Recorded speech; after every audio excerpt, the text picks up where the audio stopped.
En janvier 2022, j'organisais les documents de purge à l'église. Au cours d'une réunion, la dirigeante m'a dit que ma mère était devenue un Judas après avoir été arrêtée et que l'église rassemblait des documents pour l'expulser. En entendant cela, j'ai eu l'impression d'avoir été frappée par la foudre. Je n'arrivais pas à croire que c'était vrai. Ma mère était croyante depuis tant d'années et s'était dépensée avec tant de ferveur. Comment avait-elle pu devenir un Judas ? Était-ce une erreur ? Mais quand j'ai vu dans les documents que ma mère avait trahi un foyer d'hébergement, ainsi que 6 dirigeants et ouvriers, j'ai été sidérée. Je n'aurais jamais imaginé que ma mère trahirait des frères et sœurs. N'était-ce pas exactement ce que ferait un Judas ? Mon cœur n'a pas pu se calmer pendant longtemps. Cela faisait près de 20 ans que ma mère avait commencé à croire en Dieu. Elle s'était toujours attachée à prier Dieu et à manger et boire ses paroles. Et sa foi avait toujours été inébranlable. Même quand ses amis et sa famille la ridiculisaient et l'insultaient, elle n'avait pas été contrainte et avait persisté dans son devoir. Et elle avait continué à faire un devoir de dirigeant dans la maison de Dieu. Face aux perturbations et aux interruptions des personnes malfaisantes, elle avait été capable de protéger les intérêts de la maison de Dieu et de gérer ces choses en temps opportun. Et quand des frères et sœurs avaient été arrêtés par le PCC, elle avait risqué sa sécurité pour aller s'occuper des suites. Ma mère me semblait être une vraie croyante. Alors comment avait-elle pu devenir un Judas ? Y avait-il une circonstance particulière qui l'avait amenée à devenir un Judas ? Je ne pouvais tout simplement pas comprendre et je ne pouvais pas l'accepter. Puis j'ai pensé, si ma mère est réellement caractérisée comme un Judas et expulsée, ne perdra-t-elle pas toute chance d'être sauvée ? J'ai dit à la dirigeante, ma mère est une vraie croyante et ses performances passées dans son devoir ont été bonnes. Ne pouvons-nous pas attendre qu'elle soit libérée de prison pour bien comprendre pourquoi elle a trahi les frères et sœurs ? Peut-être a-t-elle été torturée par la police au point d'être forcée de les trahir. Si c'est le cas, ne peut-on pas lui donner une chance de se repentir malgré tout ? Après m'avoir entendu dire cela, la dirigeante m'a lu un passage des paroles de Dieu.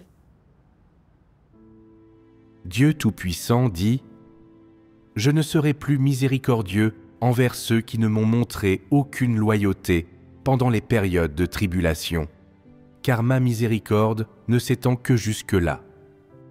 En outre, je n'aime pas ceux qui m'ont déjà trahi, et j'aime encore moins fréquenter ceux qui trahissent les intérêts de leurs amis. Voilà mon tempérament, quelle que soit la personne. Je dois vous dire ceci, quiconque brise mon cœur n'aura pas droit à ma clémence une seconde fois, et quiconque m'a été loyal restera toujours dans mon cœur. » La dirigeante a échangé sur le fait que la miséricorde et la tolérance de Dieu reposent sur des principes.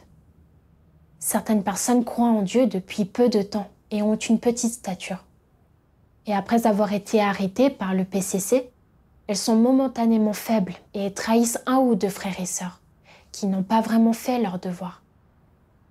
Elles n'ont pas nui à l'œuvre de Dieu ni aux frères et sœurs. Dans de tels cas, nous pouvons prendre en considération le contexte et leur comportement constant. Si leur comportement passé dans leur foi et leurs devoirs ont été bons, et si elles regrettent la trahison et sont disposées à se repentir, alors on peut leur donner l'occasion de se repentir. Mais ma mère croyait en Dieu depuis de nombreuses années et avait toujours fait un devoir de dirigeante. Elle était donc bien consciente de la nature et des conséquences du fait de trahir des frères et sœurs. Et pourtant, elle était devenue un Judas. De plus, toutes les personnes qu'elle avait trahies faisaient des devoirs importants. La nature de cet acte était très grave, et en agissant ainsi, elle avait ouvert en grand les portes de l'enfer. On ne pouvait donc pas lui donner une chance de se repentir. Je savais aussi que l'expulsion de ma mère était conforme au principe. Mais quand je pensais à la façon dont ma mère s'était sacrifiée et dépensée pendant tant d'années pour finir par être expulsée, et qu'elle ne perdait pas seulement sa chance de salut, mais qu'elle devait aussi faire face à un châtiment futur en enfer, je me sentais si triste et pleine de regrets. J'ai pensé, n'y a-t-il vraiment aucune possibilité de reconsidérer les choses dans cette affaire? Dieu ne se souvient-il donc pas du tout des nombreuses années d'efforts et de dépenses de ma mère? Si ma mère a vraiment été torturée et forcée de trahir, l'Église ne pourrait-elle pas, en tenant compte de ses efforts et de ses dépenses passées dans ses devoirs, faire une exception et lui donner une chance de se repentir? Même si elle n'est pas autorisée à faire des devoirs, ce serait bien si elle pouvait simplement être une croyante ordinaire. De cette façon, même si elle ne peut pas être sauvée à la fin, peut-être que la punition de l'enfer pourra quand même lui être épargnée. En y pensant, je n'ai pas pu m'empêcher de pleurer. Je me suis rendu compte que mon état n'était pas correct. Et à ce moment-là, j'ai pensé à la prière de Pierre. L'humanité est incapable de comprendre ce que tu fais. Mais tout ce que tu fais contient tes bonnes intentions. La justice l'habite entièrement. Comment pourrais-je ne pas te louer pour ta sagesse et pour tes actes? Quand j'ai pensé à cela, je me suis sentie profondément encouragée. Pierre était très rationnel.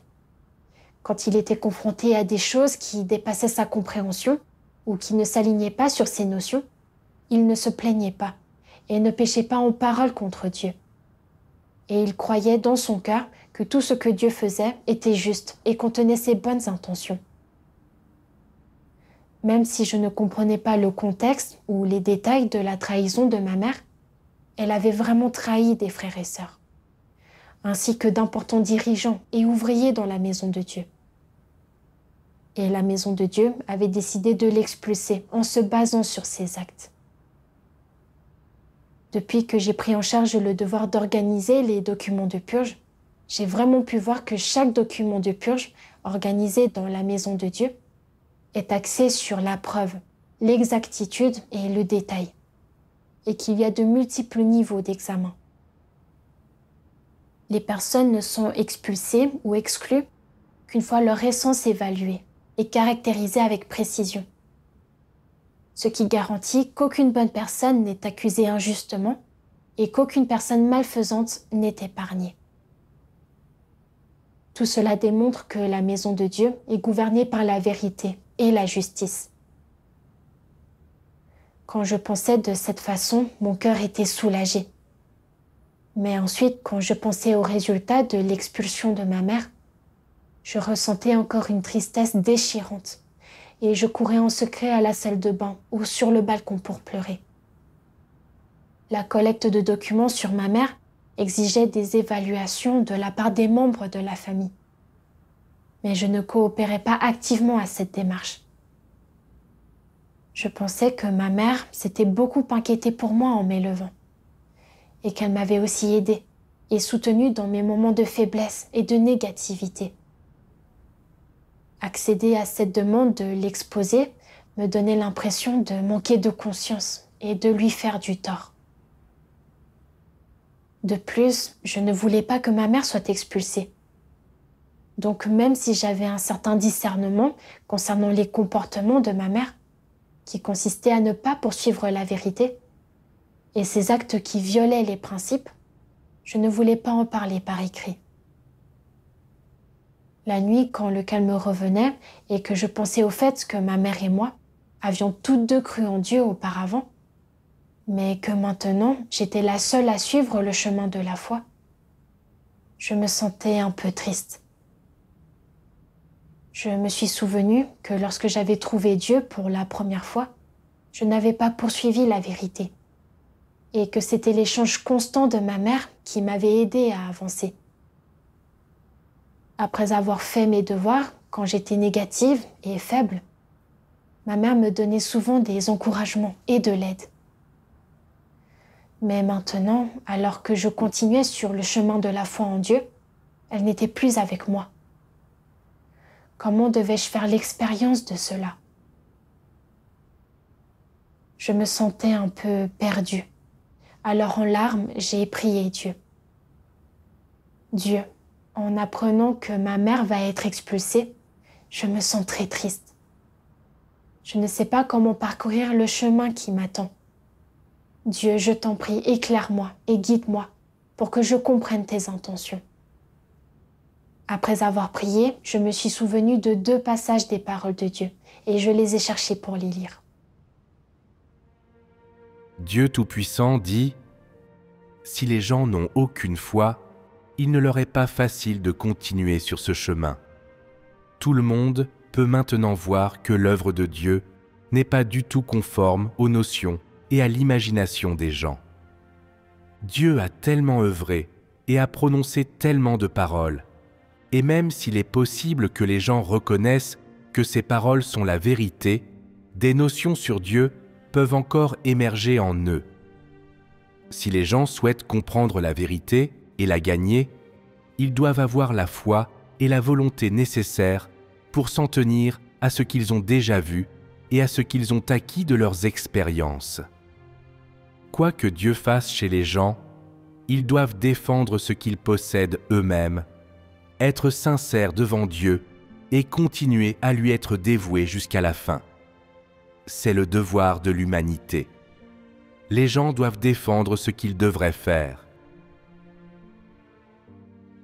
À l'avenir, tous les hommes parcourront le chemin qu'ils devraient parcourir, conduits par le Saint-Esprit. Qui pourra prendre soin des autres lorsque l'on subit soi-même la tribulation? Chaque individu a sa propre souffrance et chacun a sa propre stature. Personne n'a la même stature qu'un autre. Les maris ne pourront pas prendre soin de leur épouse et les parents ne pourront pas prendre soin de leurs enfants. Personne ne pourra prendre soin de quelqu'un d'autre. Lorsque Dieu frappera le berger, les brebis du troupeau seront dispersées et à ce moment-là, vous n'aurez aucun vrai conducteur. Les gens seront divisés. Ce ne sera pas comme maintenant, alors que vous pouvez vous rassembler en congrégation. À l'avenir, ceux qui n'ont pas l'œuvre du Saint-Esprit afficheront leur vrai visage. Les maris trahiront leurs femmes, les femmes trahiront leurs maris, les enfants trahiront leurs parents, et les parents persécuteront leurs enfants. On ne peut pas scruter le cœur humain. Tout ce qui peut être fait, c'est de s'accrocher à ce que l'on a et de bien parcourir la dernière portion du chemin. Grâce à ces paroles de Dieu, j'ai compris que même si l'expulsion de ma mère ne s'alignait vraiment pas sur mes notions, je ne pouvais pas me plaindre de Dieu et que je devais chercher la vérité pour comprendre les intentions de Dieu. Même si je n'avais plus la compagnie de ma mère sur mon chemin de foi, après avoir fait l'expérience de l'œuvre de Dieu pendant tant d'années, j'avais déjà confirmé que Dieu Tout-Puissant est le seul vrai Dieu. Et j'avais vraiment fait l'expérience d'un grand nombre des actes de Dieu. Je devais rester ferme dans ma foi en Dieu, m'appuyer sur Dieu et avancer sans hésitation. Je ne pouvais pas laisser l'expulsion de ma mère ébranler ma détermination à suivre Dieu. Ma mère a fini par être expulsée parce qu'elle ne poursuivait pas la vérité. Et ma capacité à bien suivre le chemin de la foi à l'avenir dépendait de la manière dont je poursuivrais. J'ai repensé à la période avant l'arrestation de ma mère. Quand je vivais dans mon tempérament corrompu, dans la souffrance et la douleur, tout au plus elle avait pu m'aider à trouver quelques paroles de Dieu pour échanger avec moi, me réconforter et m'encourager. Mais elle n'avait pas du tout été capable de m'aider à résoudre mon tempérament corrompu. De plus, elle n'avait aucun contrôle sur les sortes de personnes, d'événements et de choses que je rencontrerais, ni sur les chemins que j'emprunterais par la suite, et encore moins la capacité de m'aider à y faire face. Ce n'était qu'en faisant réellement l'expérience de l'œuvre de Dieu, en m'appuyant sur lui et en cherchant la vérité, que je pouvais continuer à avancer. J'ai aussi réfléchi. Ma mère était active et enthousiaste dans ses devoirs et disposée à payer un prix et à se dépenser pour Dieu. Il semblait qu'elle croyait vraiment en Dieu. Alors pourquoi a-t-elle été révélée une fois confrontée aux épreuves? En cherchant, j'ai lu les paroles de Dieu. Dieu Tout-Puissant dit « Certains gens peuvent endurer des difficultés. Ils peuvent payer le prix. Leur comportement extérieur est très bon. Ils sont assez bien respectés et ils jouissent de l'admiration de tous. Diriez-vous que ce genre de comportement extérieur peut être considéré comme une pratique de la vérité? Pourrait-on déterminer que de tels gens satisfont les intentions de Dieu? Pourquoi est-ce que, maintes et maintes fois, en voyant ce genre d'individus, les gens pensent qu'ils satisfont Dieu, qu'ils marchent sur le chemin de la pratique de la vérité et qu'ils suivent la voie de Dieu? Pourquoi certains gens pensent-ils de cette façon? Il n'y a qu'une seule explication. Quelle est cette explication? La voici. Pour un grand nombre de personnes, certaines questions comme ce que signifie mettre la vérité en pratique, ce que signifie satisfaire Dieu et vraiment posséder la vérité-réalité ne sont pas très claires. Donc, certaines personnes sont souvent induites en erreur par ceux qui semblent spirituels, nobles, admirables et grands. Quant aux gens qui peuvent parler de paroles et de doctrines avec éloquence, et dont le discours et les actions semblent dignes d'admiration, les personnes qui sont induites en erreur par ces gens n'ont jamais examiné l'essence de leurs actions, les principes qui sous-tendent leurs actes, ou les buts qu'ils ont. En outre, ces personnes n'ont jamais cherché à savoir si ces gens se soumettent vraiment à Dieu. Elles n'ont jamais déterminé non plus si oui ou non ils craignent Dieu et s'éloignent du mal authentiquement. Elles n'ont jamais discerné l'humanité essence de ces gens. Au contraire, depuis le moment de la première rencontre avec eux, peu à peu, elles en viennent à admirer ces gens, à les vénérer et à la fin, ces gens deviennent leurs idoles. Quelle que soit la façon dont ils sont éprouvés, l'allégeance de ceux qui ont Dieu dans leur cœur reste inchangée.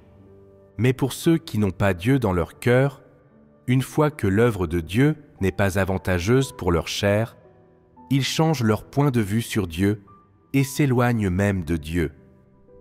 Tels sont ceux qui ne tiendront pas ferme à la fin, qui ne cherchent que les bénédictions de Dieu et n'ont aucun désir de se dépenser pour Dieu et de se consacrer à lui. Des gens aussi vils seront tous expulsés lorsque l'œuvre de Dieu sera achevée, et ils sont indignes de toute sympathie. Ceux qui sont sans humanité sont incapables de vraiment aimer Dieu.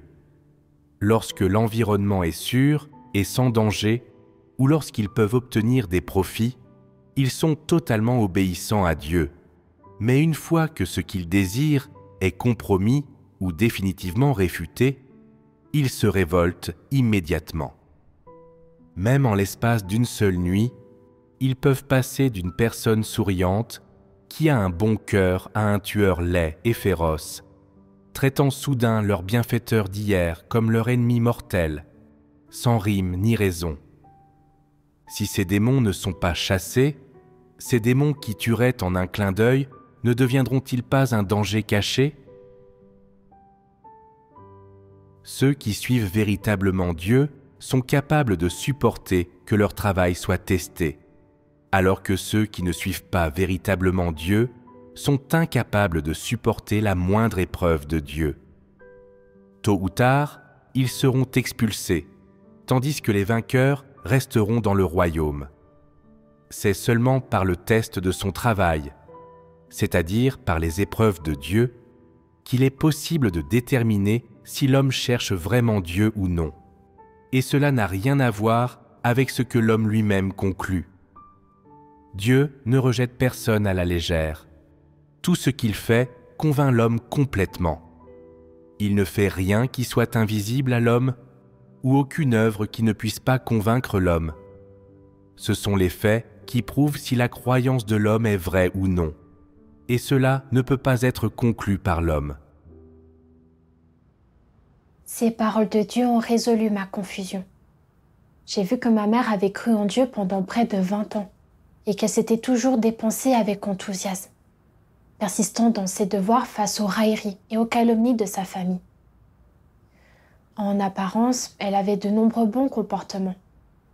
Alors je pensais que ma mère croyait vraiment en Dieu, et je croyais qu'elle serait sûrement sauvée et qu'elle survivrait au bout du chemin. Donc quand j'avais appris que ma mère allait être expulsée parce qu'elle était devenue un Judas, je n'avais pas pu l'accepter, et j'avais encore eu pitié d'elle, pensant qu'elle était traitée injustement. J'avais simplement été induite en erreur par les bons comportements apparents de sacrifice, de dépenses et de travail acharné que ma mère avait manifestés durant ces nombreuses années de foi. De sorte que je ne pouvais pas discerner l'essence de ma mère, ni voir les gens ou les choses selon les paroles de Dieu. Dieu ne mesure pas si une personne croit vraiment en lui et poursuit la vérité en fonction de la durée de sa croyance en lui, ni en fonction de la quantité de sacrifices et de dépenses apparents qu'elle a consentis, ni en fonction du nombre de bons comportements qu'elle a, mais en fonction de l'origine, des intentions et des motivations qui se cachent derrière ses sacrifices et ses dépenses, et selon qu'elle pratique vraiment ou non la vérité, qu'elle se soumet à lui et le craint. Si une personne a un cœur qui se soumet à Dieu et le craint, alors quelles que soient les épreuves ou les tribulations qui surviennent, son allégeance à Dieu ne changera pas. Et elle aura une foi véritable en Dieu, restera ferme dans son témoignage pour Dieu, dans les épreuves et les tribulations. Un tel individu est un vrai croyant. Mais si une personne ne cherche que des bénédictions dans sa foi, elle peut être capable de se sacrifier, de se dépenser, de souffrir et de payer un prix, lorsqu'elle n'est pas confrontée à des situations ou à des épreuves. Cependant, une fois confrontée à des épreuves ou à des tribulations, elle peut renier et trahir Dieu. Une telle personne est un faux croyant, et tôt ou tard, elle sera révélée et éliminée. Bien que ma mère ait cru en Dieu pendant de nombreuses années, qu'elle se soit beaucoup sacrifiée et dépensée, cette fois-ci, quand elle avait été arrêtée, elle avait même renié et trahi Dieu. Elle était devenue un Judas et avait trahi les intérêts de la maison de Dieu. J'ai vu que sa foi en Dieu n'était pas sincère. Alors quel était le but des nombreuses années de sacrifices et de dépenses de ma mère? Je me suis souvenu qu'auparavant, elle avait cru au Seigneur pour la paix de la famille, en espérant que toute la famille serait bénie une fois qu'elle croirait au Seigneur. Après avoir accepté cette étape de l'œuvre de Dieu, elle savait que Dieu est venu dans les derniers jours pour faire l'œuvre du jugement et du châtiment, et qu'à l'avenir, il rétribuera chaque personne en se basant sur ses actes. Alors elle faisait activement ses devoirs. Elle voulait aussi que tous les membres de la famille croient en Dieu et fassent leurs devoirs afin qu'ils puissent entrer ensemble dans le royaume à l'avenir. Elle échangeait souvent avec nous. Les grandes catastrophes arrivent et ce n'est qu'en poursuivant la vérité et en faisant nos devoirs que nous pouvons recevoir la protection et les bénédictions de Dieu. Mais bien qu'elle nous ait conseillé de poursuivre la vérité, elle se concentrait uniquement sur des efforts et des dépenses apparents. Et elle ne se concentrait pas sur la recherche de la vérité pour résoudre son tempérament corrompu, lorsqu'elle rencontrait les personnes, les événements, les choses et les environnements que Dieu avait mis en place pour elle. Par exemple, elle était très sentimentale. Mon père manque de compréhension spirituelle et ma sœur est une incrédule. Mais ma mère n'arrêtait pas d'essayer de les forcer à croire, voulant qu'ils croient en Dieu pour recevoir sa bénédiction et sa protection. L'Église, en se basant sur les principes, a évincé mon père et ma sœur. Mais ma mère avait encore des notions au sujet de la maison de Dieu. Et l'accomplissement de son devoir s'en est trouvé affecté. J'ai vu que ma mère ne voulait travailler et se dépenser qu'en échange des bénédictions de Dieu, et qu'elle ne prêtait pas attention à la poursuite de la vérité. Par conséquent, même après avoir cru en Dieu pendant de nombreuses années, son tempérament corrompu n'a pas vraiment changé, et elle n'a pas gagné la vérité et la vie. Et quand Dieu a testé son travail, elle n'a pas pu rester ferme. Je ne regardais que les efforts et les dépenses apparents de ma mère, et je pensais qu'elle croyait vraiment en Dieu. J'avais vraiment l'esprit confus et je manquais de discernement. J'ai aussi compris que peu importe le nombre d'années pendant lesquelles une personne a cru en Dieu, le prix qu'elle a payé ou combien elle s'est dépensée, aucune de ces choses ne signifie qu'elle est sincère dans sa croyance en Dieu. Ce qui est crucial, c'est de savoir si une personne se concentre sur la poursuite et la pratique de la vérité dans sa vie quotidienne, si elle peut gagner la vérité comme sa vie, et si elle peut rester ferme dans son témoignage pour Dieu pendant les épreuves et les tribulations. Seule cette façon de mesurer les gens est en accord avec l'intention de Dieu. Pendant mes dévotions, j'ai lu d'autres paroles de Dieu. Dieu Tout-Puissant dit « Si finalement quelqu'un est en mesure de survivre, c'est parce qu'il a satisfait aux exigences de Dieu. Et si quelqu'un est finalement incapable de rester jusqu'au moment du repos, c'est parce qu'il s'est rebellé contre Dieu et n'a pas satisfait aux exigences de Dieu. Toute personne a une destination appropriée, qui est déterminée en fonction de l'essence de chaque individu et n'a absolument rien à voir avec les autres. La fin de chacun est déterminée en fonction de l'essence qui provient de sa conduite, et elle est toujours déterminée de manière appropriée. Certaines personnes finiront par dire « J'ai tellement travaillé pour toi, et, bien que je n'ai peut-être pas accompli de grands exploits, je me suis appliqué dans mes efforts. Ne peux-tu pas simplement m'ouvrir la porte du ciel pour manger le fruit de la vie ? Tu dois savoir quel genre de personne je désire. Ceux qui sont impurs ne sont pas autorisés à entrer dans le royaume. Ceux qui sont impurs ne sont pas autorisés à souiller la terre sainte.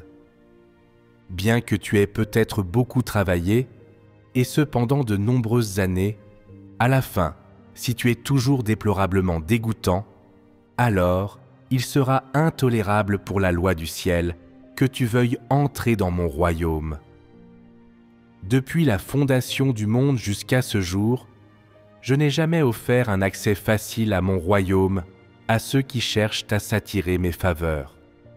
C'est une loi céleste et personne ne peut la transgresser. Après avoir lu ces paroles de Dieu, j'ai compris que Dieu détermine l'issue d'une personne en se basant sur son essence et ses actes. Si une personne commet le mal et résiste à Dieu, elle doit supporter les conséquences de ses actes. Cela est déterminé par le tempérament juste de Dieu. Après avoir été arrêtée, ma mère est devenue un Judas. Elle a trahi Dieu et a vendu ses frères et sœurs. Son expulsion de la maison de Dieu était le résultat amer de ses propres actes, et elle a dû payer pour ses actions. En tant que sa fille, même si je pleurais pour elle, que je ressentais de la peine pour elle, que j'avais pitié d'elle et que je sentais qu'elle était traitée injustement, je ne pouvais pas effacer les actes malfaisants qu'elle avait commis. Peu importe comment j'essayais de la garder dans l'Église, je ne pouvais absolument pas influencer la manière dont Dieu déterminerait son issue finale. Ma mère avait cru en Dieu et fait son devoir pendant de nombreuses années. Elle avait toujours fait un devoir de dirigeante. Elle échangeait sur la vérité avec les autres chaque jour. Et elle comprenait clairement comment Dieu caractérise ceux qui deviennent des Judas et quelle est leur issue. Pourtant, elle a quand même renié publiquement Dieu au tribunal. Elle a abondé dans le sens du PCC pour déformer les faits a inversé le noir et le blanc et a prétendu qu'elle s'était trompée dans sa foi. Elle a même trahi des dirigeants, des ouvriers et un foyer d'hébergement, entraînant la condamnation de l'hôte qui a reçu une amende. Et plusieurs dirigeants et ouvriers ont été forcés de se cacher et n'ont pu faire leur devoir normalement. Tout cela a causé de graves dommages au travail de l'Église. J'ai toujours pensé que ma mère s'était tellement sacrifiée et dépensée que même si elle avait commis de graves transgressions, Dieu devait prendre en considération ses nombreuses années d'efforts et de dépenses et faire une exception pour lui donner une chance de se repentir. Je ne comprenais pas la justice de Dieu et j'avais même des exigences aussi déraisonnables envers lui. C'était vraiment au-delà de la raison. Dieu a de la miséricorde et de la bonté pour les gens. Mais sa miséricorde n'est absolument pas son principe. La tolérance et le pardon de Dieu ont des limites, des principes et des normes. Dieu a dit « En outre, je n'aime pas ceux qui m'ont déjà trahi, et j'aime encore moins fréquenter ceux qui trahissent les intérêts de leurs amis. Voilà mon tempérament, quelle que soit la personne. » Dieu hait et déteste les Judas. J'ai pensé à la façon dont Judas, à l'ère de la grâce, avait autrefois renoncé à sa famille et à sa carrière pour suivre le Seigneur Jésus. Bien qu'en apparence, il semblait vraiment croire en Dieu, pour son gain personnel, il avait trahi le Seigneur Jésus. Et à la fin, il avait subi le juste châtiment de Dieu et était mort les entrailles à l'air. Cela révélait que le juste tempérament de Dieu ne tolère aucune offense. J'ai alors réfléchi. Pourquoi Dieu hait-il tant les Judas? J'ai pensé aux personnes qui ont cru en Dieu et l'ont suivi pendant de nombreuses années, profitant de tant d'abreuvements et de provisions de la vérité de la part de Dieu. Même après avoir vu de nombreux actes de Dieu de leurs propres yeux et avoir fait l'expérience de l'amour et du salut de Dieu, lorsque Dieu les teste et exige d'eux qu'ils témoignent pour lui, ils se rendent et prêtent allégeance à Satan pour leurs propres intérêts égoïstes. Ils renient Dieu, trahissent Dieu et vendent même les intérêts de la maison de Dieu.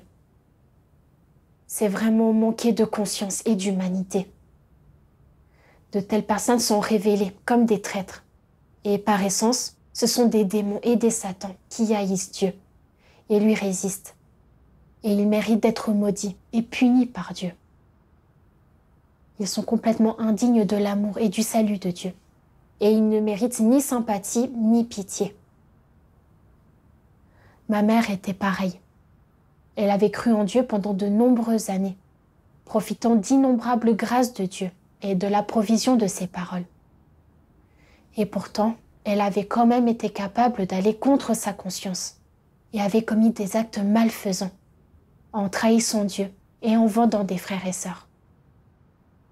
Quelles que soient ses raisons, c'était être ingrate et mordre la main qui la nourrissait. Les choses que ma mère avait faites et les graves conséquences qu'elle avait eues sur le travail de la maison de Dieu avaient clairement révélé que ma mère n'avait aucune conscience et que son essence était celle de Satan, le démon. Si je voulais encore plaider en faveur de ma mère, ne m'opposais-je pas à Dieu? N'étais-je pas en train de résister à Dieu? Quand j'ai compris cela, mon cœur est devenu bien plus calme et j'ai pu traiter ma mère rationnellement, selon les vérités principes. Plus tard, j'ai lu d'autres paroles de Dieu. Dieu Tout-Puissant dit « Certains accordent une grande importance aux sentiments. Ils réagissent à tout ce qui leur arrive en fonction de leurs sentiments. Dans leur cœur, ils savent parfaitement que ce n'est pas bien. Et pourtant, ils sont toujours incapables d'être objectifs, et encore moins capables d'agir conformément aux principes. Quand on est en permanence contraint par ses sentiments, est-on capable de pratiquer la vérité? C'est extrêmement difficile. Ce sont les sentiments qui rendent beaucoup de gens incapables de pratiquer la vérité. Ils considèrent les sentiments comme étant particulièrement importants. Il les place en première position. Aime-t-il la vérité? En aucun cas. Que sont les sentiments, en substance? Ils sont une sorte de tempérament corrompu. On peut caractériser les manifestations des sentiments en utilisant différents termes: favoritisme, protection des autres sans respect des principes, préservation des relations charnelles et partialité. Voilà ce que sont les sentiments. Quelles sont les conséquences probables du fait que les gens ont des sentiments et vivent selon eux? Pourquoi Dieu déteste-t-il le plus les sentiments des gens? Certaines personnes sont toujours contraintes par leurs sentiments. Elles ne peuvent pas mettre la vérité en pratique. Et bien qu'elles souhaitent se soumettre à Dieu, elles ne le peuvent pas. Par conséquent, elles sont tourmentées par leurs sentiments. Beaucoup de gens comprennent la vérité, mais ne peuvent pas la mettre en pratique. C'est là encore parce qu'ils sont contraints par leurs sentiments. Qui est Satan? Qui sont les démons? Et qui sont les ennemis de Dieu? Sinon les résistants qui ne croient pas en Dieu?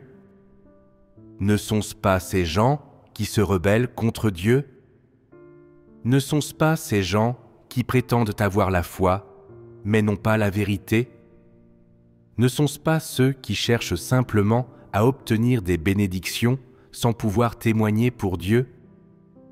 Tu te mêles toujours à ces démons aujourd'hui, et tu les traites avec conscience et amour. Mais dans ce cas, n'es-tu pas en train d'avoir de bonnes intentions à l'égard de Satan? N'es-tu pas de mèche avec les démons? Si les gens sont parvenus jusque-là et ne sont toujours pas en mesure de faire la distinction entre le bien et le mal, et continuent aveuglément d'aimer et d'être miséricordieux sans aucun désir de chercher les intentions de Dieu ou d'être, d'aucune manière, capables de prendre les intentions de Dieu comme étant les leurs, alors leur fin sera d'autant plus misérable. Toute personne qui ne croit pas en Dieu dans la chair est un ennemi de Dieu. Si tu peux faire preuve de conscience et d'amour envers un ennemi, ne manques-tu pas d'un sens de la justice? Si tu es compatible avec ceux que je déteste et avec qui je suis en désaccord, et que tu continues à les aimer ou avoir des sentiments personnels envers eux, n'es-tu pas rebelle? Ne résistes-tu pas à Dieu intentionnellement? Une telle personne possède-t-elle vraiment la vérité?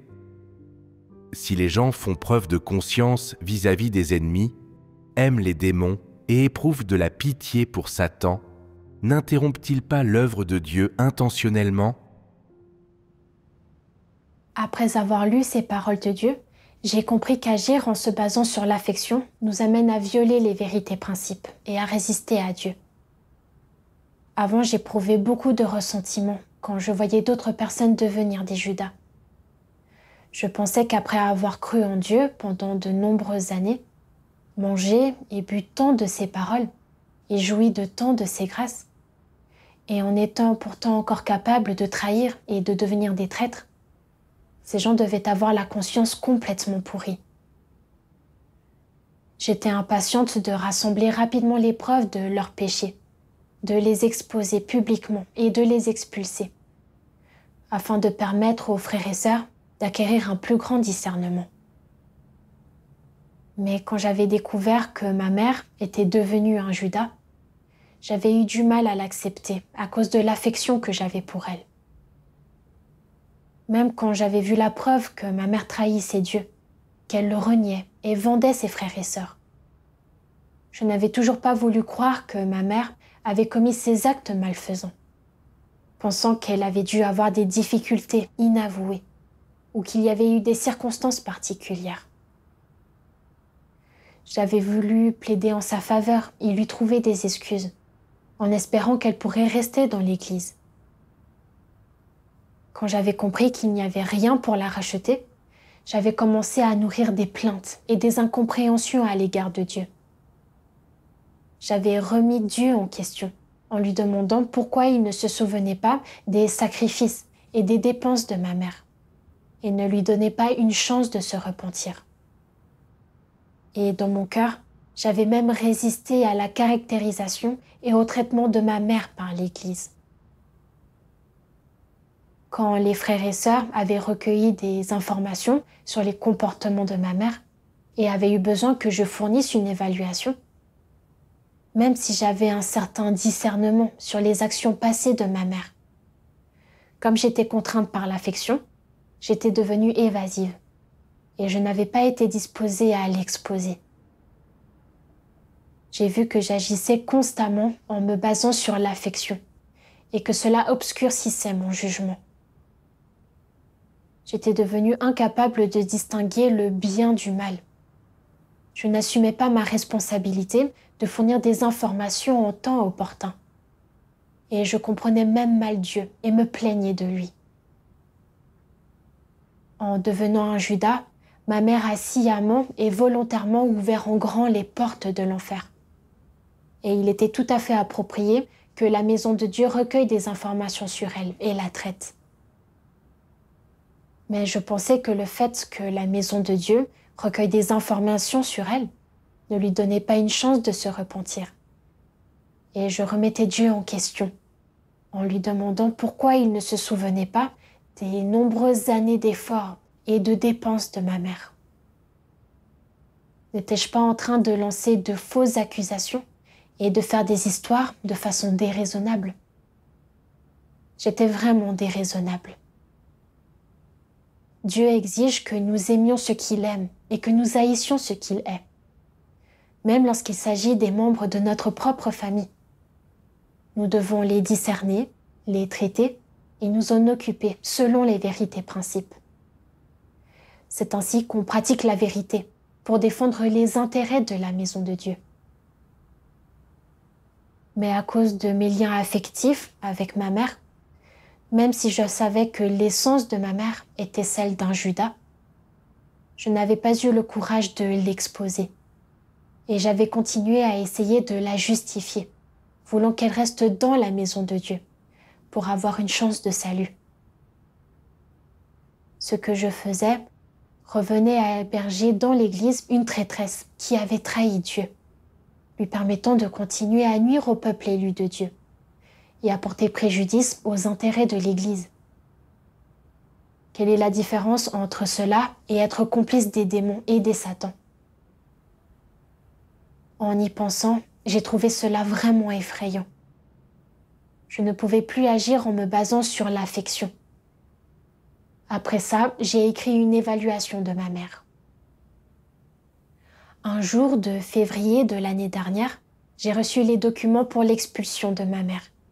Et on nous a demandé d'indiquer si nous étions d'accord avec son expulsion. J'ai vu dans les documents que ma mère n'avait pas trahi que 7 personnes, mais plus de 10 frères et sœurs, et qu'elle n'avait montré aucun remords par la suite, qu'elle avait même obéi au PCC et chanté ses louanges, devenant un véritable modèle de soumission au PCC.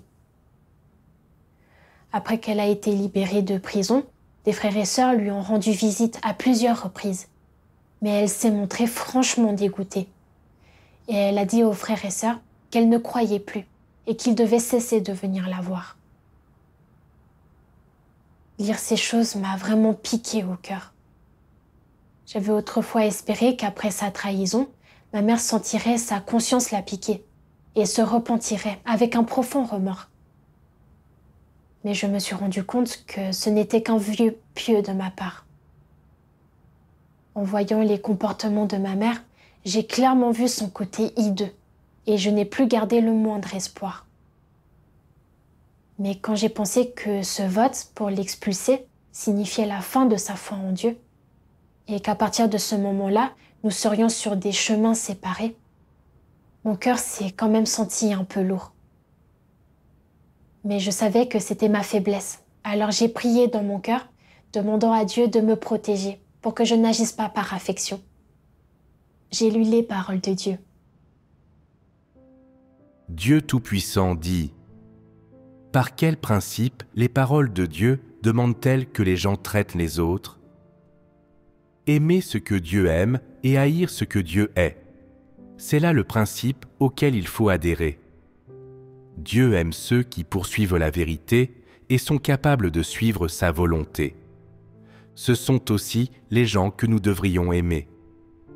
Ceux qui ne sont pas capables de suivre la volonté de Dieu, qui le haïssent et se rebellent contre Dieu, sont des gens détestés par Dieu, et nous devrions les détester, nous aussi. C'est ce que Dieu demande à l'homme. Si tes parents ne croient pas en Dieu, s'ils savent très bien que la foi en Dieu est le bon chemin et qu'elle peut conduire au salut, mais qu'ils restent néanmoins peu réceptifs, alors il ne fait aucun doute que ce sont des gens qui ont une aversion pour la vérité, qui la haïssent, et que ce sont des gens qui résistent à Dieu et le haïssent. Et Dieu, naturellement, les abhorre et les hait. Pourrais-tu abhorrer de tels parents ? Ils s'opposent à Dieu et l'injurient, auquel cas, ce sont sûrement des démons et des satans. Pourrais-tu les haïr et les maudire ? Ce sont là autant de vraies questions. Si tes parents t'empêchent de croire en Dieu, comment dois-tu les traiter ? Comme le demandent les paroles de Dieu, tu dois aimer ce que Dieu aime et haïr ce que Dieu hait. Après avoir lu ces paroles de Dieu, j'ai compris que je ne pouvais pas agir en me basant sur l'affection et que conformément aux exigences de Dieu, je devais aimer ce que Dieu aime et haïr ce que Dieu hait. J'ai pensé à la façon dont Job avait traité ses enfants pécheurs. Il n'avait pas abandonné ses principes de conduite simplement à cause de son lien de sang avec ses enfants. Et encore moins s'était-il vautré dans la fange avec eux par amour. Au lieu de cela, il avait été capable de discerner l'essence de ses enfants et d'avoir de l'aversion pour eux dans son cœur en les évitant. Job était celui que je devais imiter.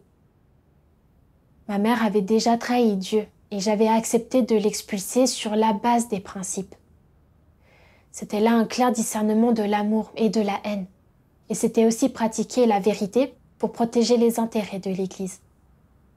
En pensant à cela, j'ai signé mon accord pour l'expulsion de ma mère. Ensuite, j'ai prié Dieu et j'ai mis tout mon cœur dans mon devoir. Et je n'ai plus été affectée ou contrainte par cette affaire. Vers le mois de mars, l'avis d'expulsion de ma mère a été publié. Et je me suis sentie très calme.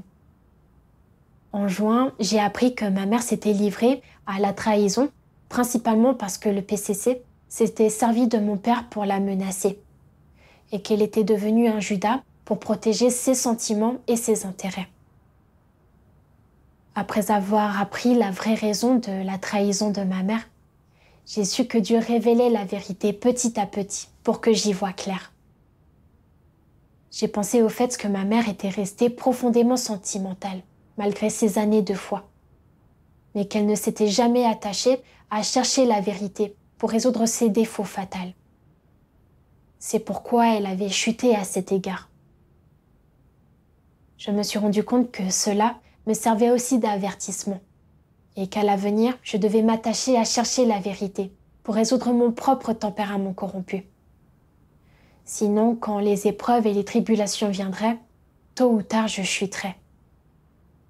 Chaque fois que je pense à cette expérience, mon cœur est rempli de gratitude envers Dieu. Ce sont les paroles de Dieu qui m'ont guidée pour que je gagne un certain discernement de l'essence de ma mère.